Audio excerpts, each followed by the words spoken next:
Because it does like a... I remember last time something shows up. Because, yeah, normally it doesn't stay down there, right? It usually goes to the... Hey, good evening, everyone. This is Jack and Brian here at the Bolter Hole with episode 2 of the Bolter Report. So we wanted to join you. You don't know it out there, but in here, we've already done this before. We just forgot to hit a button. It's a Groundhog Day. Yeah. So we wanted to just say hello. I'm Jack. I'm one of the co-owners of the Bolter Hole. And this is the Bolter Report. And this is episode 2 on June 24th. And this is Brian, who... Hi.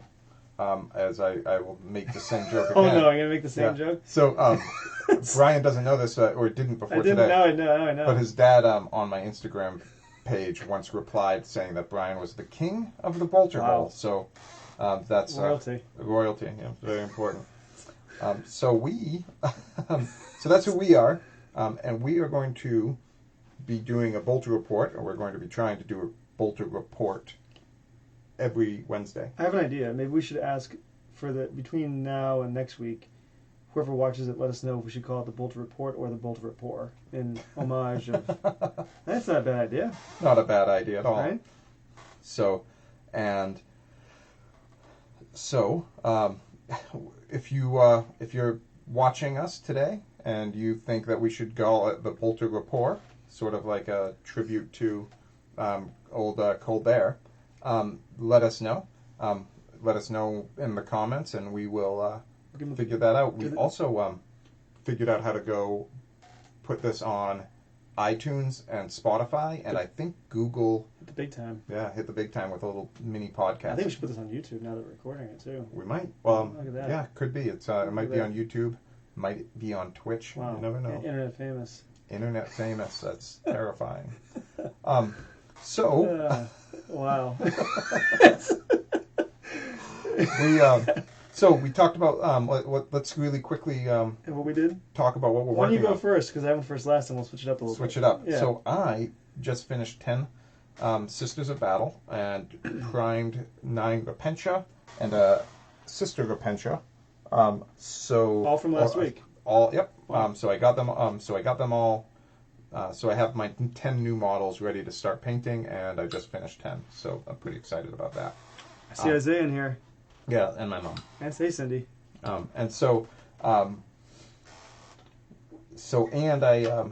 lot of progress in 1 week, though. It is. I carved out some time in the evenings to start to just paint, and I actually I was saying this to a customer earlier today that when I've carved out time for painting, not only does it feel easier because you're doing it more regularly, but it also just becomes like a little bit more relaxing. Mm-hmm.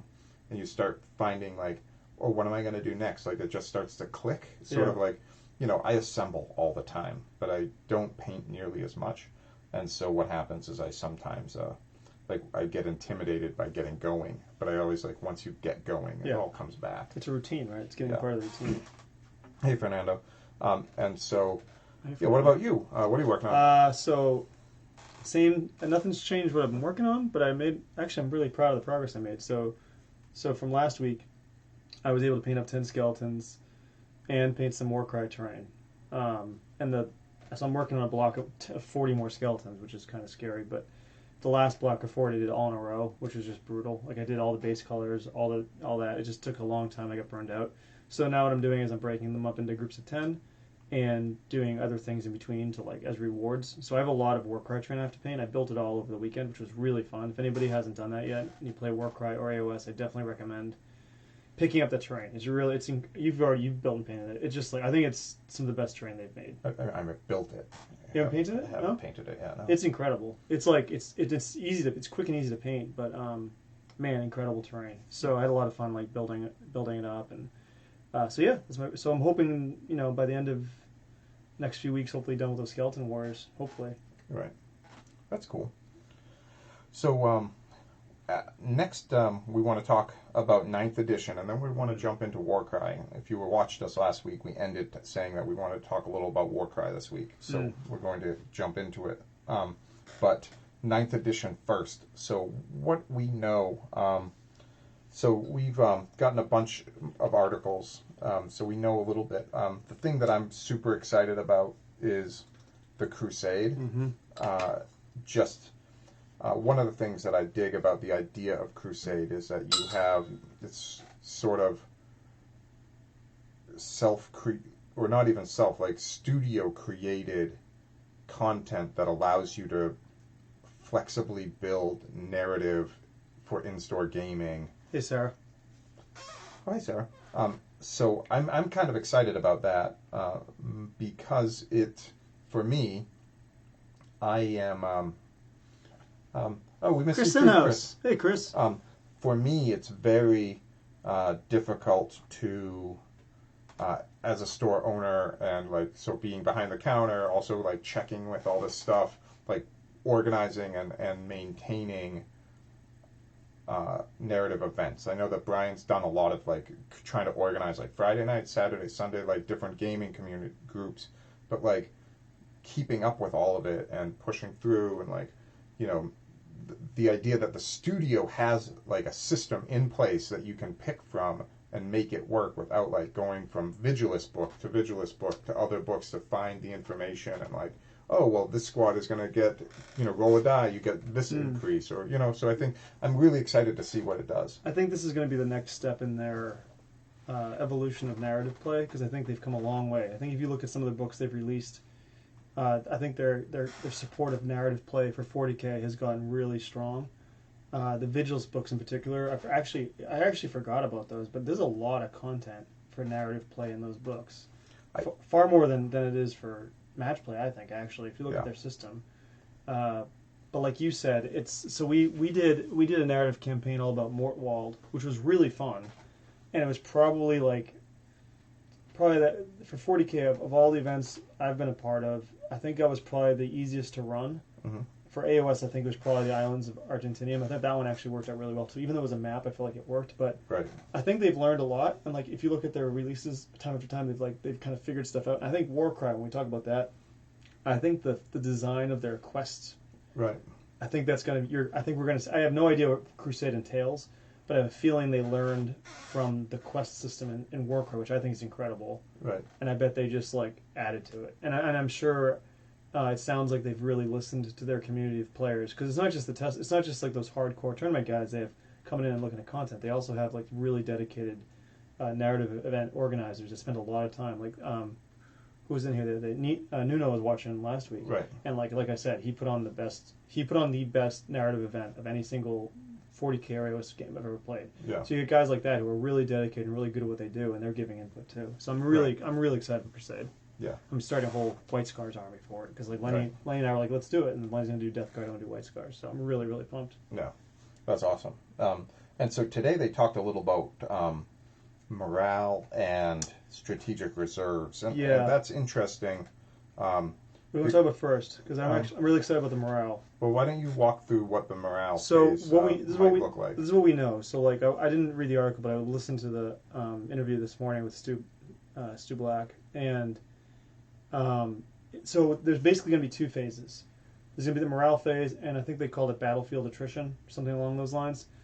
And their logic was really sound. So basically, I think you'd agree now in 40K, either nothing happens in the morale phase, or like the whole unit runs away. Right. Pretty much, right? And there's ways to mitigate it by having small units, and then it doesn't really matter. And then units that were supposed to be scary, you don't really see it. So like those like leadership bomb armies like Night Lords don't really seem to have that effect, right? Right.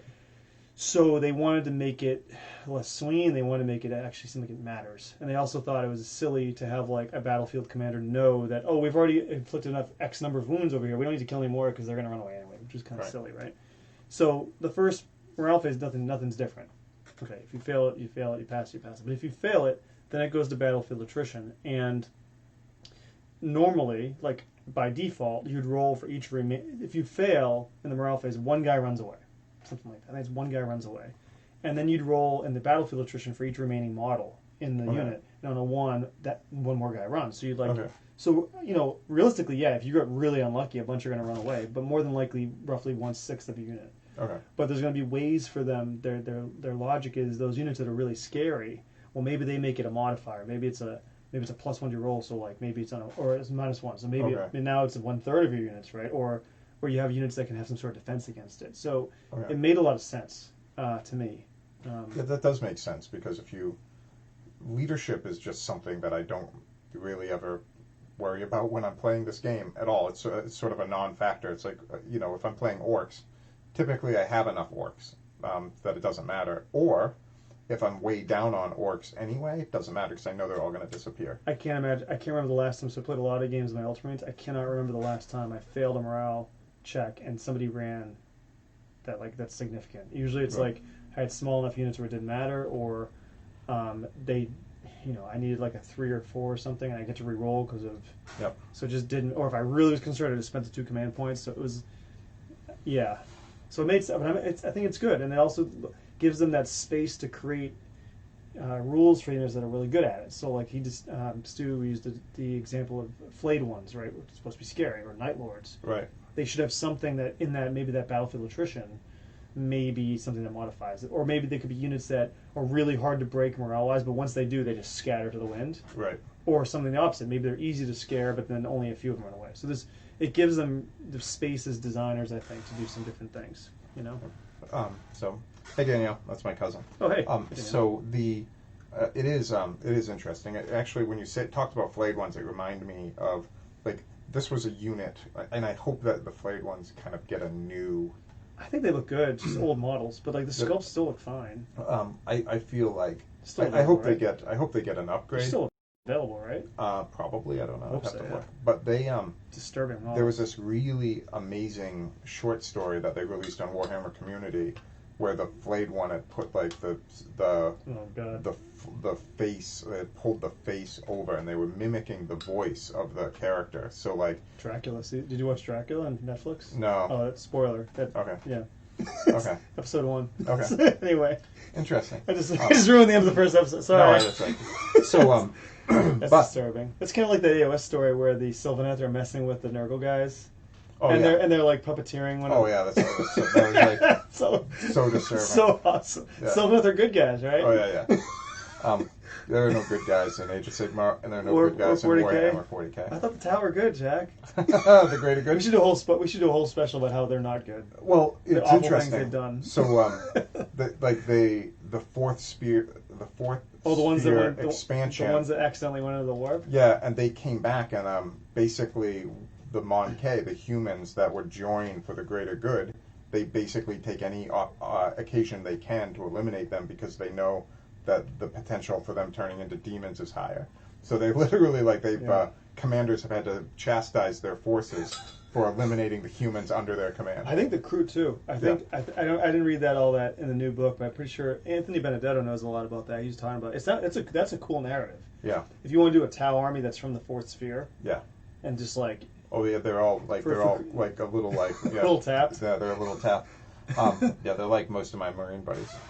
So all a little tapped. So then strategic reserves. So one of the things that I really like about this, if you have Terminators for Space Marines, they're still going to be able to go into deep strike without command points. But alternatively, if you're looking to tactically drop your units in any other time other than putting them on the table at the beginning, you're going to have to use command points. Mm-hmm. And the command points spent are going to be based on the power of that unit, which I think is really important. Now it's making sense that they're going to keep the power level up to date, because it sounds like the power level is going to have a more integral part of the game. Yes. Because this alone is pretty significant, right? It is, yeah. If you have some unit that's your whole army is based around it, right. And we've all played armies against armies or with armies like that, and right. now you have the option of guaranteeing it's not going to be wiped off the table on the first turn. Right, and I do wonder, because one of our regular guys, Chris Sveck, he had talked about being concerned about any time there's somebody that can drop in the last turn, right, and sweep in. So that's one of the things that I think will be addressed by all the new unique missions. You can't, or the missions and objectives. So you shouldn't be able to zoom in turn 5 and win the game on that. You probably are going to need to. They already said that you will also not be able to show up, shoot, and then move like an Eldar flyer and get off the table. You're going to be able to get shot at. Right. It almost reminds me of the old Fantasy Battle Fly High rule. I don't know if you ever played the old Fantasy, like third edition. There was a rule where you could just fly high, and you would just remove the model from the table, and they were assumed to be above the battlefield. Yeah. And then you could just, next turn, you could place them anywhere you wanted. Yeah. But it was this weird abstract concept where anything that flew high could also charge anything. So you had this, like, it was really weird. Well, I do recall that in early editions of the game with Eldar swooping hawks, who would always similar, always jump. They would jump, like, or land, blast my orcs to bits, and then disappear before I could do anything about it. And then a turn later, they would return, blast me away, and then at the end jump away again. And I'd be like, I can't do anything. Second edition Eldar were like ridiculous. Yeah, that's how I cut my teeth playing against. Second edition Eldar. I learned to love orcs and hate everything else. We should bring it. That'd be fun. Maybe we'll bring in an old codex sometime. Oh yeah, break it apart, take a look at some of that. I have some of that old stuff. Yeah, I get some old ones. A Rogue Trader book. So what do you think of the change? Not changes. What do you think of the new strategic reserves idea? I like the idea of adding more flexibility, and more depth. I think that the biggest complaint that people had when 8th edition came out was just everything kind of was simplified. Everything kind of reverted to a very basic style, and it was good and it was easy because I think we were at the end of 7th. We were in such a paperwork formation hell, yeah. We're PG, so formation heck. Oh, sorry. No, I don't think hell is actually a bad word. It's not a bad word. So Hades. But I think 8th edition kind of swung the pendulum, and for a lot of people that was too far. Like not having terrain rules, not having some people freak out about the weapon arcs and stuff. I'm fine with that. Like the loss of templates, stuff like that. But I'm fine with those gone, by the way. But I think kind of moving back towards a center where you have these a unique kind of breadth of rules that kind of add complexity, but that are still fairly simple and straightforward. I'm going to spend 2 CP to keep these guys off the table for a couple turns. You know what you're seeing? There's a pattern here with these things they keep talking about, is that it's player choice, right? They want to create player choice. Yeah. They want to have your decisions have an effect in the game, which I think is great. So, I mean, I don't know about you, but there's nothing worse than playing a game where you feel like the game starts and you love your friends, your opponent, no big deal. It's not like you have to win the game, but sometimes you feel those games, you just don't feel like even from the beginning, you're playing behind the 8 ball, right? Yeah. And I do think that the more you allow player choice to be part of the game, you can allow a player to really overcome maybe the army's not a top tier army, but maybe making better decisions can actually help you win. Yeah, I mean, there were times when you set up on the table and you rolled a mission and you knew from that die roll that there was basically no chance with the army you had in front of you for you to win. Well, yeah, I mean, sometimes you see the lineup. So let's say you're playing against an army mostly dreadnoughts that all hit on 2s, and you simply don't have enough high strength, multi-damage weapons to deal with them, and you don't have enough guys to get into combat, and you're kind of screwed. But now if you have the ability to say, okay, well, I'm going to spend some command points and have this unit appear on the side of the table right near their fire base on turn 2 or 3. Okay, now I'm okay with that. And that's something they have to then take into consideration, right? I think there's a lot of armies and play styles, even though this is not really a full-on new edition. I think it's more like an 8.5. I agree. I think players are going to have to change just from the things that they've said alone, from the terrain, the way the terrain interacts with the game, the way line of sight is going to be majorly impacted. Overwatch changes.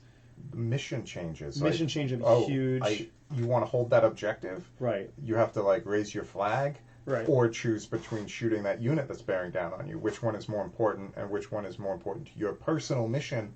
Because your secondary and objectives might be different than your opponent's. I think that's super important. Yeah, I think asymmetric missions are. I know a lot of competitive guys poo-poo on them because they're not as quote unquote balanced. I think asymmetric missions sometimes come out to be the best games. I agree. Right.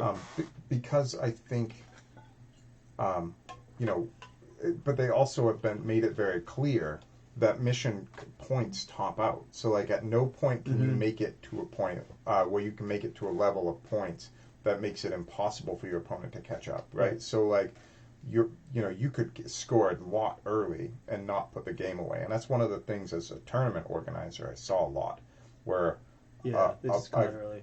People would come out early, score a ton of points, and just move on. So I hadn't thought of this till you said that, but because that's now going to hopefully be a big element of it, are you going to see less slow play at competitive events? Because now some of those armies that typically score high early, right? Yeah. The ones that are racking up the kill points in the first 2 turns, but then the player suddenly seems to take a really long time in their shooting phase or whatever. Yeah. Are you going to see less of that at competitive events? Because maybe there'll be less of a chance for them to be an insurmountable lead, hopefully. Because I think that is an issue when you watch competitive play. I think sometimes... I haven't... I think it's only happened a couple times in the early tournaments when we were here. But for the most part, I think the tournament play here has been pretty solid. Oh, yeah. I mean, like the large events you watch. I haven't... I think that might be something because slow play is a tactic. Oh, right? yeah. And if the tactic turns out to hurt you in the long run because you can't high score on those objectives, right? Yep. So I think that's it. I think it'll be good. I think one of the things that I'm seeing universally with all of these rules is not only is it like player choice, but it's sort of like correcting a lot of the kind of negative play styles of some people. That's what I was getting at before I got totally distracted. But I think we're going to see a lot of players that are really successful players have to change how they play. Yeah. More so, I think, than going from 7th to 8th. Because I think in 8th, a lot of it still came down to, do I have good target priority? Do I know what I need to shoot at first? Do I know how to like basically get the most out of my list? Do I know what's going to be the most efficient use? Right. And if you were able to do those few things, and you could pick a spot on the table where you could see most of the board, right? Or if you were like Isaiah and you're really good at making a really aggressive, punch you in the face army. Yeah. I love Isaiah's armies. It was always fun to watch him play. But he was really the exception. Most players I saw that were really successful, a lot of them just kind of sat on a spot and tabled somebody in 2 or 3 turns because he's built an army to do it, right? Yeah. I think those players are going to change their play style. I think so. Or the armies that like kind of sit in a corner and castle. I think they're going to change the play based upon the missions, based upon all these changes. Yeah. Which is good. I think it's good for the game. I think adapting play so that everyone is having more fun is better for everyone. You want a game that's more engaging, right? Yeah. It's like the play experience, right? So if you're going to sit at a table or stand at a table for like 3 hours for a big event or 2.5 hours. Well, that's the other thing. I think play style. I think the game will speed up in general. Like higher points for a base unit, like smaller table size. Yeah. I think you're going to have, because a smaller player size puts you closer to the enemy. If every unit gets a small bump in points, you have a smaller army. So a 2,000 point game is probably going to take a half an hour less than what it did before. So you just remind me of 2 things. One was the table size. Yeah. Did you watch the interview with Pete Foley about table size? It was really interesting. So like it was really insightful. They basically like sat around and like, why don't we make this game the size where you can just play on a kitchen table? Right. And I guess they spent a lot of time looking at the average kitchen table size before they kind of figured it out. And like, well, we can do this. And they could never figure out why 6x4 became the thing. It's almost like the AdMech not knowing where knowledge came from. they were literally, because I mean the guys, almost all of them, the only one really still there for a rules guy is really Jervis. Almost all the other ones are gone, either Warlord or something else, right? So it was just interesting hearing them talk about it. And that's the kind of their thinking. Well, we want the game to be played by the most people. Well, why do you need a 6x4 table? So that to me makes sense that they're doing that. I totally forgot what I was going to say. Oh yeah, well 6x4, like the shrinking of the table. Like, I mean, if that makes sense actually. Why would you not? Yeah, it doesn't. Yeah. You know. And so that's cool. I'm excited. I am too. I'm really excited about 9th edition. I'm probably more excited for 9th than I was for 8th. Yeah. So I think they've learned what makes AOS so good. Now I don't know what I was going to say. AOS, like turn 1, stuff happens. Right. Like important stuff happens in turn 1. Sometimes in 40K where I played a game, a lot of times I feel like if I like wasn't playing an overly shooty army or an army that was like going to devastate me for first turn, sometimes the first turn really not a lot happened. Like I moved towards an objective, a little jockeying for space, but it wasn't like high impact. AOS, something happens turn 1. I feel like my turn 1s through 8th edition were always like picking up orcs. Nothing happens, or all the important stuff, like, or you fight against a shooty army and all of the stuff that could do damage is gone. Yeah. But now you can, use command points to kind of hold some of that back. Right. Make them wonder about where they're going to come in. Right. So let's. I mean, we only have about. Hey, Derek.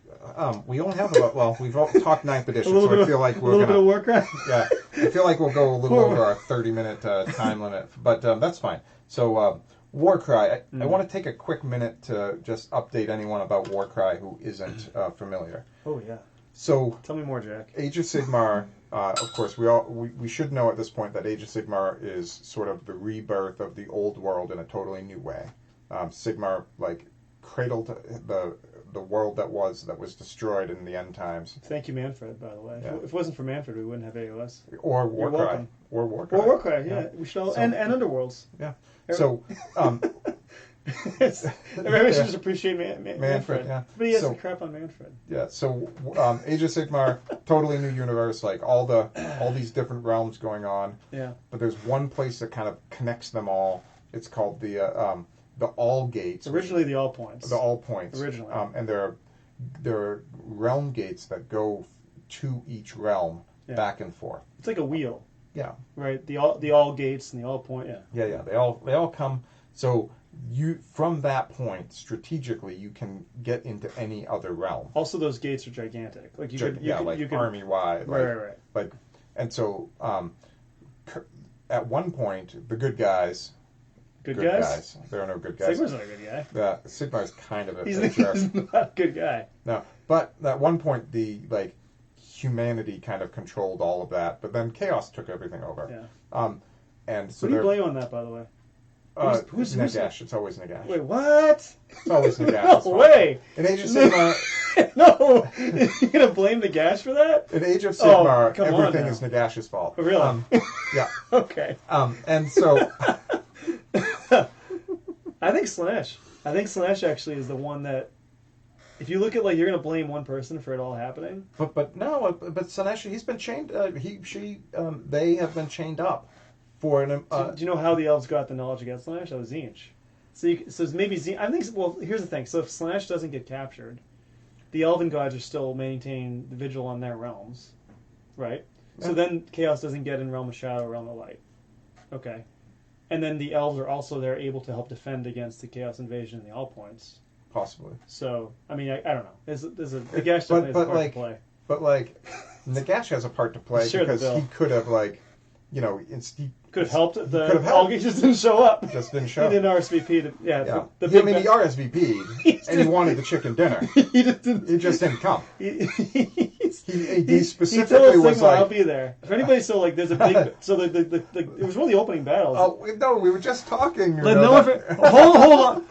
Hold on. Nuno, no, I'm not going to let this one go. I love Nuno, but you can't. No, Manfred is the reason we have, in my opinion, 3 of the greatest games GW's ever made.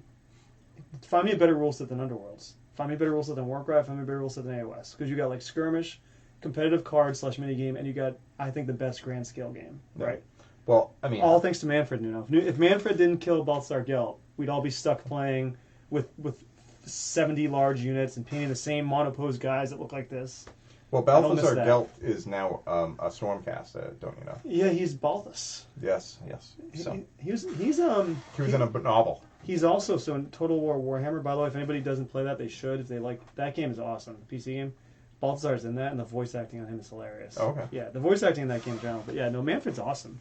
All right, well, let's get back. So Age of Sigmar. Team Manfred, yeah. Inside this all points is all of these chaos forces are kind of or the humans that have survived, and they don't really know that they've sacrificed themselves to chaos, but they're just trying to some are just trying to make a living. They're just trying to make a living. Some people like to make armor, you know. Yeah. So there are all these various forces there are some Stormcasts that are trapped in there. There are different forces that are just everybody's there. Everybody's basically there. Undead. Convenient, isn't it, Jack? Very convenient. Lore of Metal. That's right, Chris Speck. Lore of Metal, yeah, buddy. So the Lore of Metal's awesome. That was a great. Sorry. Oh. That was one of because they had some of the best debuffs in Fantasy Battle. Oh, really? Oh yeah. They had well, let's see. One of the big one was Final Transmutation. I think was the last one. Their big spell. You could basically turn. It was really cool. The lore behind it, basically models in the turn to statues of gold. Oh, okay. It's really cool. And also, Balthazar's got a really cool backstory where he basically swindled his way into the College of Magic. Oh. And the way he became Supreme Patriarch was by kind of cheating against a fire mage. Anyway, that's useless knowledge. Oh well, it's all useful. Right. But Warcry has all these like different factions, and they're small, Yeah. small bands, and they're located and I mean, this is like supposed to be a small place, but it's really kind of massive in comparison. Like all of these realms are almost infinite, but like this is a smaller infinite realm. Like it's a sort of an in between realm that connects to all of them. Their core book really does a good job of giving you an idea of what the All Points looks like, and it shows like the vastness of it. So like the area in which that the narrative campaign takes place in is called the Bloodwind Spoil, and it's the region in between the two highways that lead. One leads to the realm of metal, and one leads to the realm of beasts. Grur. Yeah, it's like the best realm name ever, and it's cool. So you're going to have all these different like, pie slices. Right. There's some artwork about Karngrad, which is like the major settlement. It's kind of cool seeing how would humans live in a chaos-dominated territory. Right. It's really interesting. And the artwork's really awesome. Yeah, and so each faction. So yeah, I know. We're all like that. Sorry, Derek. Hey, Derek. Squirrel. And so we all. Which warband would you want to be in, by the way? Would I want to be in? If you had to like be one of the warbands, you could be a good guy. You don't have to be a chaos guy. You have to pick one. If you had to be a member of one of those warbands. Oh, jeez. You have to pick one. Have to? I guess. You have to. You can't. I don't want to be one. No, you have to like pick one. Oh, jeez. No. I'm saying beast easy. Yeah, I mean, I guess I don't know. You have to. I kind of want to be a good guy. I'm really? like trying to think. Stormcast, lame. Maybe not a Stormcast, but I'm trying to think here. They're definitely not good. Not Ideneth, no. Karajan Overlords. Maybe those guys. Maybe. They had a cool lifestyle. Yeah. Iron Man, basically. Yeah. Why not? Let's go. Yeah, you have airships. So.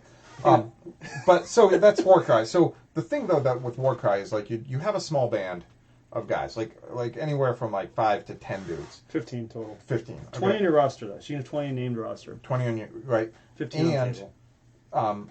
But the games like you play through a game, and it's everything is random. So like you flip a card and you have a setup. You flip a card. You have deployment. You flip a card, you have objective, and then you flip a card and you have a twist, and all of that. Like it seems like a lot, but once you you walk through it, everything changes, and it's a quick game. It's pretty brutal. Great multiplayer game, by the way. Great multiplayer Great game game. to play with up to 4, even more. Yeah. But it's a great 4-way game, and they have rules for 4-way. They have rules for team. So that's awesome. They've thought of almost everything. I can't think of anything they haven't thought of.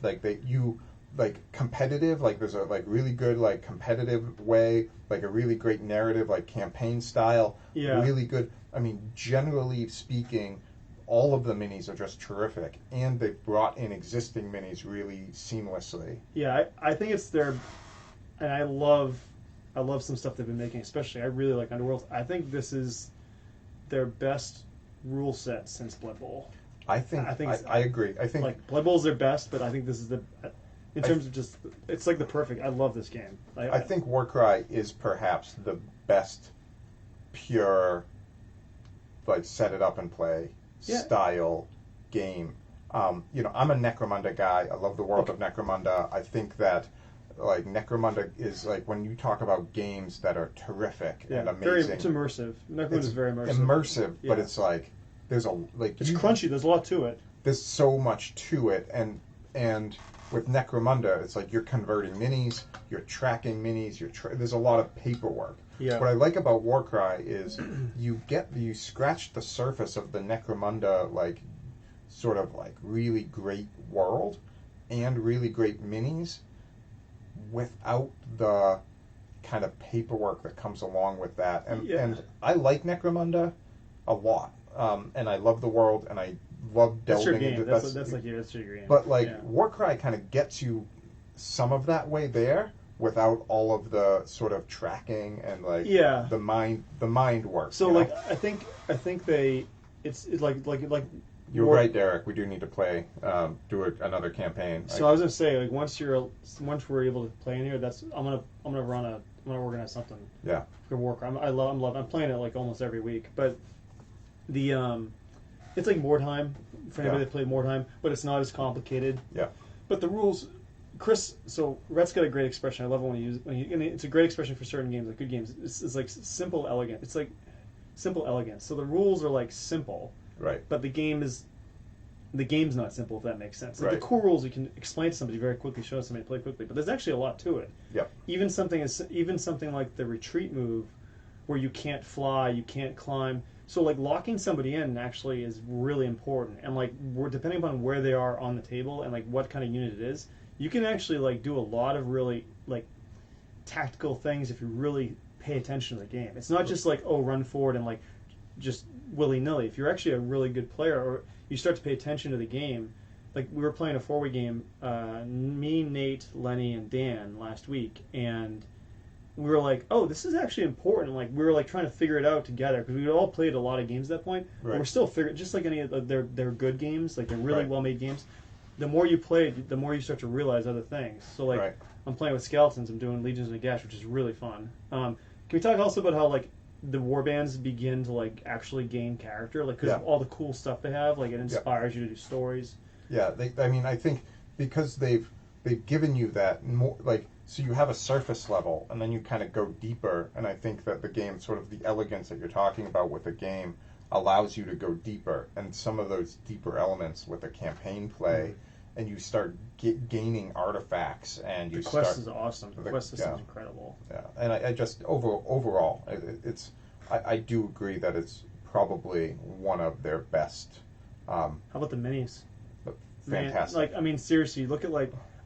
Before you even talk about the Dark Elves that haven't been released Oh, yet. okay, right? like so, so like you have a game that, because I think Crusade, I hope Crusade, and I'm assuming it did. I think they learned from the success of the quests. I mean, obviously they worked. Hope so, yeah. Obviously they were working on Crusade before Warcry came out because of the way they develop content, right? Right. But I'm sure they saw the popularity of the quest system, because we didn't really talk about that. But when you play Warcry, you can choose to go on a quest, and certain warbands have. Every warband has their own specific quest. Right. But then like there's also there's new ones that are called fated quests, and like you can embark on this quest, and you don't have to like you and I don't have to be on the same game number. We just We've just interacted for that battle, and Right. then we like, and it brings you closer to your quest, and it's, win or lose. Yeah, win or lose. The only ones So, that matter are the convergences, which are like key battles, and like those are the only ones that aren't randomized. Where you're like, Yeah.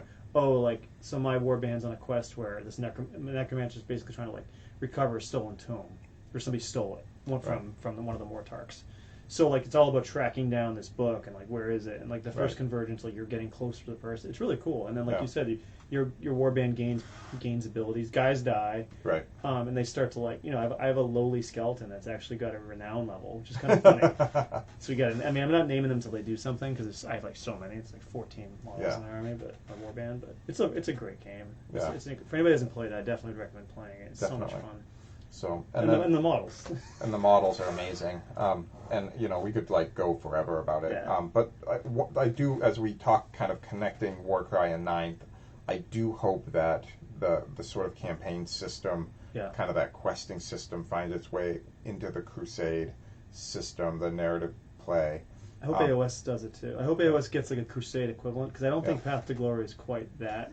I haven't been able to really get behind Path to Glory. I feel like Age of Sigmar is still trying to find its way in the skirmish level. I think that they do skirmish level much better with Underworlds and Warcry. Oh, yeah, But yeah. all of their iterations of it in Age of Sigmar, of Path to Glory or skirmish, have sort of fallen flat. But now this has like, I think this. I mean, there's so many warbands now. Like I can't keep track of how many. Yeah. You can effectively play this as an AOS skirmish. Yep. I just think like the questing mechanic, and like now it's coming for 40k Crusade. I hope we see that with AOS, because Yeah. I think it's gonna be a huge hit. I think Crusade for 40k is gonna be like I really do popular. hope that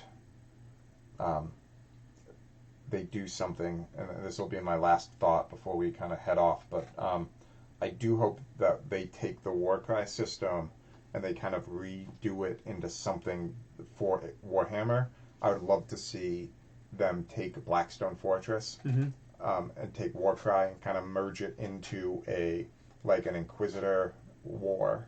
oh, that'd be cool. And then yeah. you can bring Inquisitors, and you get warbands, like you get the new minis, like a warband of like weirdo acolytes, and you can kind of build a. That's a great. I would love to Yeah. see something like that, because I think Warhammer 40,000 has a really rich fluff background, like real with Inquisition, but it never plays well in giant games, in 2,000 or 1,500 point games. It just doesn't play. Right. And it doesn't play in Kill Team. And I just feel like the Inquisition doesn't get the representation on the tabletop that it has in the books. It did in, like, when they had the Demon Hunters and the Witch Hunters books. Dan had a Witch Hunters army, and it was cool. Like, the whole, like, the way the warband operated in the game was really cool. But like you said, that's what, like 15 years ago? Yeah, I think right now they have the ability with all these, like the Kill Team models that came out with Rogue Trader, the Blackstone Fortress models that have come out. I think they have a real ability to create minis that are very specific that can for broader use, just like they did with Warcry. Yeah. But I also think you could do that with Inquisition in a small game. You know, like, in fact, I would love to see Kill Team evolve into something better than it is based on Warcry. We'll see. I think Warcry is going to, like, I think the success of Warcry will influence their game design in general, honestly. It's just like, for me, the more I play it, I'm just like, this is like the best game. I just love playing it. Yeah. So, with that in mind, we ran over time, Jeff. We ran over time. Gonna play 9th edition. We will check us. Look for the Bolter Report on iTunes, on Spotify. Let us know how to say it. Yeah. Do you want us to be the Bolter Report or the Bolter Rapport? You let us know. It's important. It's super important. It's not at all important. Big decisions. Big decisions. Thank you so much for tuning in. See you next week. See you next week. And we don't know what we'll talk about yet, but we'll figure that out. We'll figure something out. I'm sure probably a lot of 9th edition. I have maybe some hobby stuff. Maybe some hobby stuff. Things you need for hobby. Maybe we can review Psychic Awakening or something like that. That's a good idea. What happened in the background. 9 books.